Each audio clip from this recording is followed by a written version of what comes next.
ഒരു അടിപൊളി Ramadan food street പരിചയപ്പെടുത്താനാണ് ഇന്നെൻ്റെ വീഡിയോ. ഞാനിന്ന് വന്നിട്ടുള്ളത് തൃക്കരിപ്പൂർ എളമ്പച്ചിയിലുള്ള ഡി കഫയിലാണ് കേട്ടോ. ഇവിടുത്തെ സ്പെഷ്യലായിട്ടുള്ള 2 ചിക്കനാണ്, മുഗലായി ചിക്കനും തവായി ചിക്കനും. അപ്പോൾ ചിക്കന് 2-3 അടിയൊക്കെ കൊടുത്തിട്ടാണ് നമുക്ക് സെർവ് ചെയ്യുന്നത്.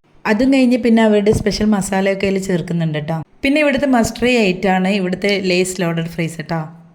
ഇതൊരു രക്ഷയില്ല ഗൈസ്, അത്രയ്ക്ക് അടിപൊളിയായിരുന്നു. ഞാനിത് 2-3 സ്ഥലത്ത് നിന്ന് കഴിച്ചിട്ടുണ്ടായിരുന്നു. അതിൽ ഏറ്റവും കൂടുതൽ എനിക്ക് ഇഷ്ടമായത് ഇവിടുത്തെ ആയിരുന്നു. ഈ 150 രൂപയ്ക്ക് ഇതൊരു അടിപൊളി ഐറ്റാണ്.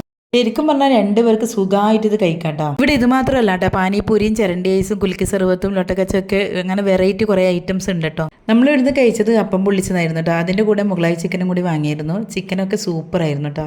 പിന്നെയാണ് മക്കളെ ഒരു കിടിലൻ ഐറ്റം വന്നത്. ഇതാണ് ഇളനീർ പൊട്ടിത്തെറിച്ചത്. സത്യം പറഞ്ഞാൽ ഇത് ഞാൻ ആദ്യമായിട്ടാണ് കേട്ടോ കഴിക്കുന്നത്. ഈ ഇളനീറും ഐസ്ക്രീമും മിക്സായി കുടിക്കുമ്പോഴുണ്ടല്ലോ സംഭവം പൊളിയായിരുന്നു. അത്രയ്ക്ക് നല്ല ടേസ്റ്റ് ഉണ്ടായിരുന്നു. എങ്ങനെ മക്കളെ ഫുഡ് ടേസ്റ്റ് ഉണ്ടാ? ഞാൻ വീഡിയോ എടുക്കുന്ന കണ്ടിട്ട് ഒരാൾ ഇവിടെ വിളിച്ചിരിക്കുന്നുണ്ട് കേട്ടോ. പിന്നെ കുറേ തരം ഉപ്പിലിട്ട ഐറ്റംസും ഉണ്ട് കേട്ടോ ഇവിടെ. പിന്നെ നോമ്പ് കുറിച്ച് വന്നതുകൊണ്ട് നമുക്ക് ബാറ്റിൽ അധികം സ്ഥലം ഉണ്ടായിരുന്നില്ല. അതുകൊണ്ട് തന്നെ ഇവിടുത്തെ ട്രെൻഡിങ് ആയ ബിരിയാണി ഷേക്കൊന്നും നമുക്ക് കുടിക്കാൻ പറ്റിയിട്ടില്ല കേട്ടോ. അപ്പോൾ ഇതിൻ്റെ കറക്റ്റ് ലൊക്കേഷൻ വരുന്നത് നമ്മൾ തൃക്കരിപ്പൂര് എളമ്പച്ചിയിലെ മൈതാനിപ്പള്ളിൻ്റെ അടുത്തായിട്ടാണ് കേട്ടോ.